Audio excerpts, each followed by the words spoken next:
আরে বন্ধু গভীর মনোযোগ। হযরত উসমান বলেন, রে নবীর সাহাবীরা তোমরা কি শোনো নাই? আমার নবী বলেছেন এই কবর হচ্ছে আখিরাতের প্রথম মঞ্জিল। এই কবর যে সারা পেয়ে যাবে গো, তার জন্য কিয়ামতের অর্থাৎ পরকালের প্রত্যেকটা ঘাটি তার জন্য সহজ হয়ে যাবে। রে নবীর সাহাবীরা তোমরা কি জানো না, দুদিন আগে পরে আমি উসমানকেও এই কবরের মধ্যে রাখা হবে রে। আমিও তো কবরে যাব, না জানি কবর আমার সঙ্গে কোন ব্যবহার করবে। কবর নিয়ে আমার সঙ্গে ভালো ব্যবহার করবে, কবর নিয়ে আমার জন্য জান্নাতের বাগান হবে নাকি জাহান্নামের গর্ত হবে। এই জন্য আমি উসমান যখন কবর দেখি, কবর দেখলেই আমার চোখ দিয়ে পানি অটোমেটিকলি পরে চলে আসে। জুড়ে বলেন সুবহানাল্লাহ। উসমানের মতন সাহাবী, এত বড় দরজার সাহাবী, উনি বলেন আমি কবর দেখলে কান্দি।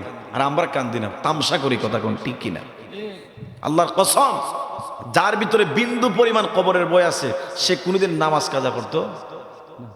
এরা আসর নামাজ কাজা হইতো না, মাগরিব কাজা হইতো না, এশার জীবন কাজা হইতো না।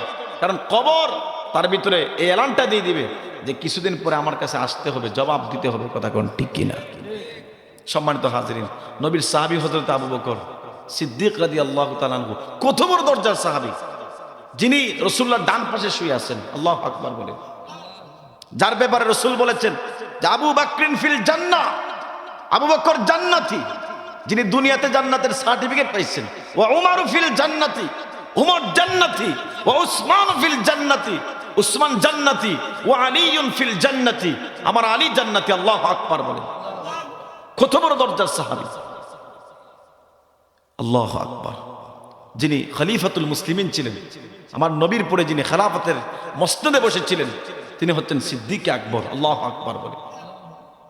সেই সিদ্দিক আকবর কবর দেখলে বেহুশ হয়ে যেতেন, মাঝে মধ্যে নির্জনে চলে যাইতেন, গাছের পাতার দিকে ইশারা করে, গাছকে ইশারা করে নিজের দিকে তিরস্কার করতেন আর কাঁদতেন, ইয়া লাইতানি কুনতু শাজারাতান, হে গাছ আফসুস, আমি যদি তোমার মতন গাছ হয়ে যেতাম তাহলে আমার তো কোনো হিসাব লাগতো না। আল্লাহু আকবার বলেন। তোমার কেটে ফেললে তোমার হিসাব শেষ, কিন্তু আমি তো মারা গেলে কবর আমার জন্য অপেক্ষা করতেছে, মিজান অপেক্ষা করতেছে, ফুল সেরাত অপেক্ষা করতেছে। কথা কোন ঠিক কিনা? তো তোমার গাছ তো তুমি ফাতা তো যখন হলুদ বর্ণ হয়ে যাবে, বাতাস আইব, বাতাসের আঘাতে তুমি ফিরে শেষ, তোমার কোনো হিসাব কিতাব নাই। আমি তো মানুষ হয়ে আবু বকর বিপদে পড়ছি। আল্লাহু আকবার বলে। অথচ কত বড় দরজার সাহাবী। আল্লাহু আকবার। সে আবু বকর কোরআনুল কারীমে একজন সাহাবী, যাকে আল্লাহ তাআলা সাহাবী বলেছেন। সুবহানাল্লাহ। একজন সাহাবী যাকে আল্লাহ সাহাবী বলে সম্বোধন করেছেন। এখানে উলামায়ে কেরাম আছেন, জিজ্ঞাসা করে দেখেন, ইজি ইয়াকুলু লিসাহিবিহি লা তাহজান ইন্নাল্লাহা মা'ানা। আল্লাহ নিজে সাহাবী বলছেন আবু বকরকে। আল্লাহু আকবার বলেন। যিনি আমার নবীজির হিজরতের সাথী ছিলেন। গোটা পৃথিবীর মানুষের আমল যদি এক পাল্লায় রাখা হয়, আর আবু বকর সিদ্দিক রাদিয়াল্লাহু তাআলা আনহুর শুধু এক রাত্রির আমল, হিজরতের আমল, হিজরতের রাত্রিতে যে আমার নবীর সঙ্গে সে কাটিয়েছিল, সেই রাতের আমলটা যদি আরেক পাল্লায় রাখা হয়, আল্লাহর কসম সেই এক রাতের আমলের পাল্লাটা ভারী হয়ে যাবে। আল্লাহু আকবার বলে। কেমন প্রেমিক ছিলেন জানেন? আমার নবীজি একদিন গেলেন আবু বকরের বাসাতে রাত্রিবেলা, হিজরতের রাত্রিতে গিয়ে আস্তে করে নক করলেন শুধু, কারণ দূরে বলে তো কাফেররা শুনবে, কাফেরের ভয়, চতুর্দিকে কাফের, রাসূলকে দেখলেই তারা আক্রমণ করবে। আমার নবী গিয়ে আস্তে করে একটা নক করলেন, আবু বকর তুমি কি সজাগ আছো? আল্লাহু আকবার বলেন। কিতাব সাক্ষী দেয় যে একবার শুধু বলছে লাব্বাইকা ইয়া রাসূলুল্লাহ বলে দরজা খুলে গোলামীর জন্য হাজির হয়ে গেছে। আমার নবী বলেন, রে আবু বকর তুমি কি রাত্রিবেলায় ঘুমাও নাই? আবু বকর রে, আমার মনে হয় মক্কা নগরীতে কোনো মানুষের দরজা এই মুহূর্তে খোলা নাই, সব দরজা বন্ধ হয়ে আছে, এমনকি গাছের পাখিরা পর্যন্ত ঘুমায়া পড়ছে। আবু বকর এত গভীর রজনীতে আমি তোমার কাছে আসলাম, একবার শুধু রে আবু বকর নক করলাম, লাব্বাইকা ইয়া রাসূলুল্লাহ বলে দরজা খুলে দিলে, তুমি কি ঘুমাও নাই?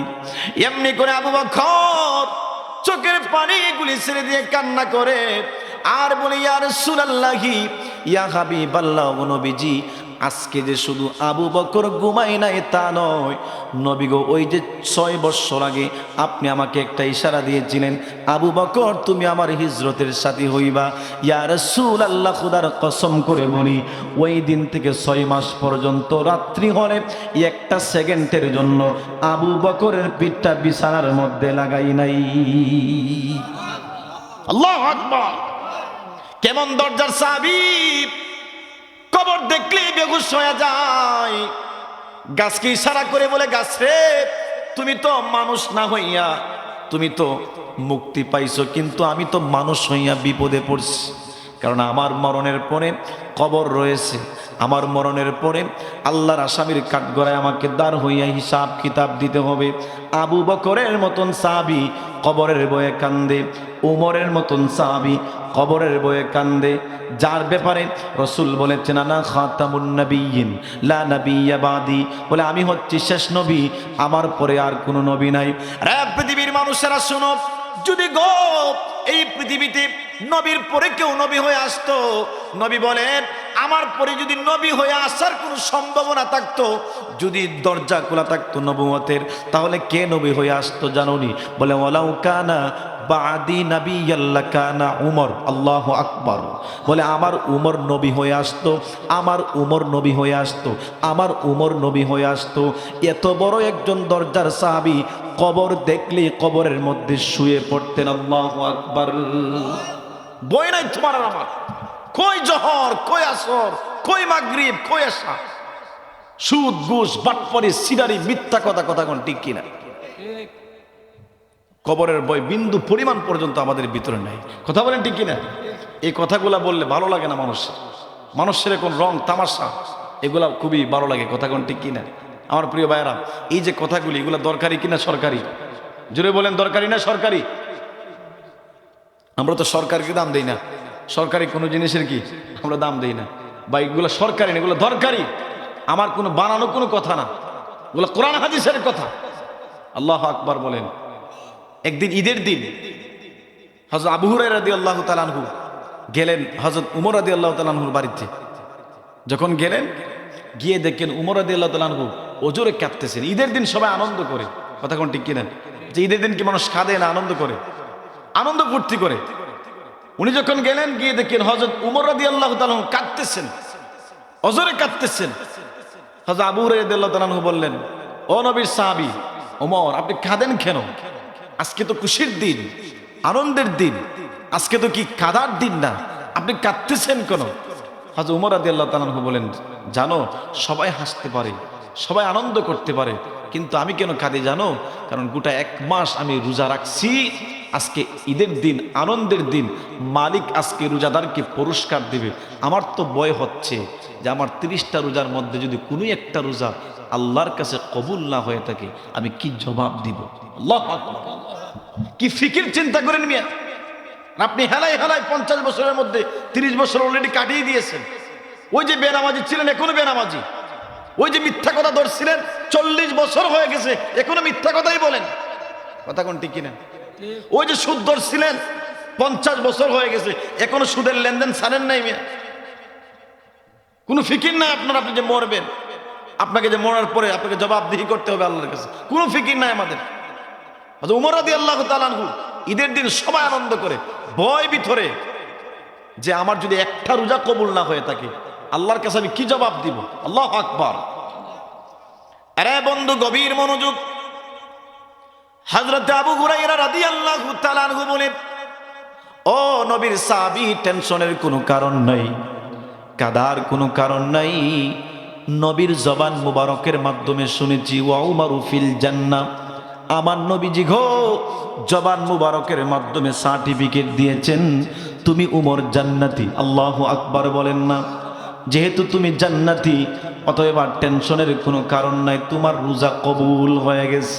হযরতে উমর এমনি করে একটা চিৎকার মারছে, রে রে নবীর সাহাবী শুনো, আমার যে রব আমার প্রতি খুশি হইয়া নবীর জবান মুবারকের মাধ্যমে জান্নাতের সার্টিফিকেট দিয়েছেন, আমার সেই রব আমার কোনো আমলের প্রতি নারাজ হইয়া সেই নবীর জবান মুবারকের মাধ্যমে জাহান্নামের সার্টিফিকেট দিতেও সময় লাগবে না। বলেন আমারে মদিনা নিবানিহি দয়াল নবীজি, আমারে নে তুমি আমারে মদিনা নিবানিহি দয়াল নবীজি, আমারে নবীজি। আরে আমি তোমার প্রেম ভিখারি, তুমি উম্মতের কান্ডারি, দয়া করে দেখা দাও নূরানি দয়াল নবীজি, আমার মদিনা নিবানি তুমি, আমার দয়াল নবীজি, আমার নবীজি।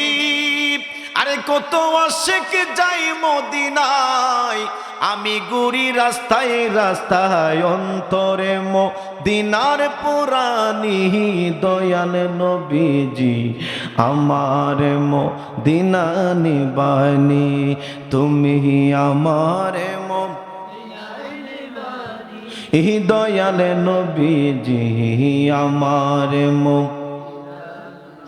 আরে বন্ধু গভীর মনোযোগ।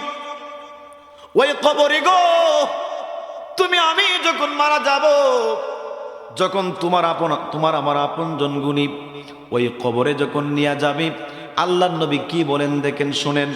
আল্লাহর নবী বলেন, একজন মাইয়িতকে যখন তার আপনজন গুলি কবরের মধ্যে যখন রেখে দেয়, যখন গো কবরের মধ্যে রাইকা বিসমিল্লাহি ওয়া আলা মিল্লাতি রাসূলিল্লাহ বলে যখন কবর থেকে উঠে চলে আসে, এমনি করে ওই কবরওয়ালা এমনভাবে চিৎকার মারতে শুরু করে, এমনভাবে কান্না শুরু করে, ডাক দিয়ে বলে, আমারে কোন ঘরে রাখতেছ রে?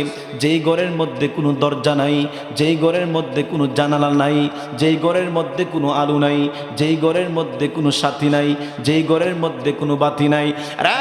পৃথিবীর মানুষ এইভাবে গো এমন জুড়ে জুড়ে চিৎকার করে করে কান্না শুরু করে।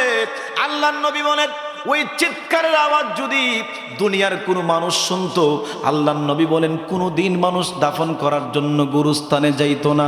লাশ উঠানের মধ্যে পড়ে থাকতো, লাশ রাস্তার মধ্যে পড়ে থাকতো, মানুষ কোনো দিন গুরুস্থানের মধ্যে যাইতো না। বলে কেন? বলে কবরের ভয়ে, কবরের ভয়ে মানুষ এত জোরে জোরে চিৎকার করবে, এই ভয়ে মানুষ কোনো দিন লাশ দাফন করার জন্য কবরে যাইতো না।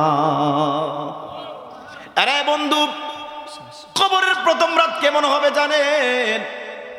যখন গো তোমার আমার কবরের মধ্যে শোয়াইয়া আপনজনগুলি যখন 40 কদম দূরে চলে আসবে, গভীর মনোযোগ, দিলটাকে নরম করেন। 40 কদম দূরে যখন চলে আসবে, নবী বলেন দুইজন ফেরেশতা কবরের মধ্যে চলে আসে।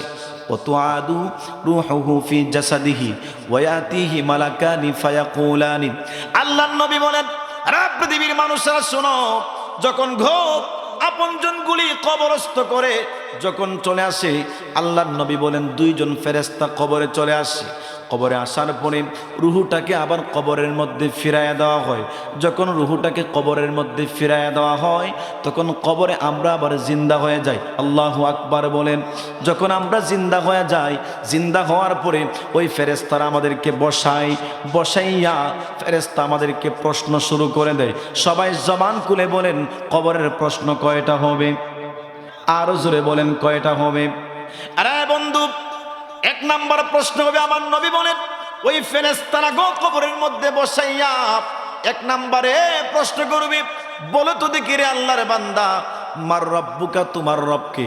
ও বাগাসুরার মুসলমান, একটু জবান খুলে বলো আমাদের রবকে। আরো জোরে বলেন, আমাদের রবকে। আল্লাহর কসম করে বলি, যেই সুন্দর করে আপনারা রবের পরিচয় দিলেন যে আমাদের রব হচ্ছেন আল্লাহ, যদি রবের সঙ্গে প্রেমের কানেকশন না লাগাইয়া যদি গো কবরে যান, রবকে চিনবেন না, রবকে আপনার এই পরিচয় আপনি কবরে দিতে পারবেন না। নবী বলেন, আপনি বলবেন ফায়াকুলু লা আদরি, হা হা লা আদরি, আমার কিছুই স্মরণ নাই, আফসুস, আমার রবকে পৃথিবীতে ছিল আমি জানি না। জুড়ে জুড়ে বলেন নাউজুবিল্লাহ। রবের পরিচয় দিতে পারবেন না মিয়া, যদি রবের সঙ্গে প্রেমের কানেকশন না লাগায় যান। আজকে আমার কানেকশন মেসির সাথে, আমার প্রেমের কানেকশন নেইমারের সাথে। আরে নেইমারের খেলা দেখার জন্য যুবক 3টা পর্যন্ত সজাগ থাকে, কথা কোন ঠিক কিনা? মেসির খেলা দেখার জন্য অ্যালার্ম দিয়ে রাখি যে 2:30টার সময় খেলা, আমাকে উঠতে হবে, খেলা দেখতে হবে, কথা কোন ঠিক কিনা? কথা কোন ঠিক কিনা?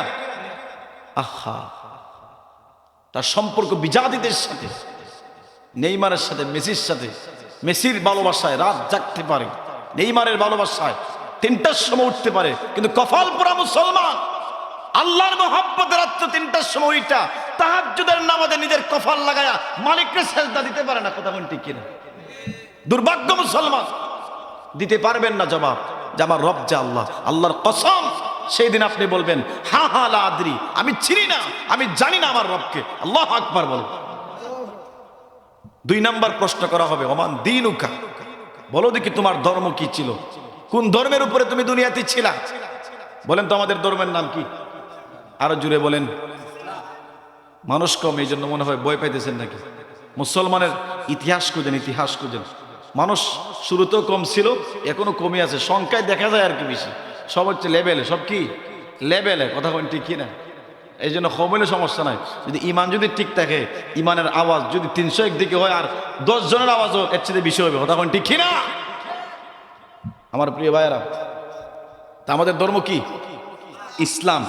এই যে বললেন ধর্ম ইসলাম, কসম খুদার, যদি ইসলামের বিধিবিধান না মাইনা, ইসলামের গণ্ডির ভিতরে না থেকে যদি কবরে যান, যখন প্রশ্ন করা হবে অমান দীনুকা, ধর্ম কি ছিল, উত্তর দিতে পারবেন না। ইসলাম যে আপনার ধর্ম, এই উত্তর আপনি কি দিতে পারবেন?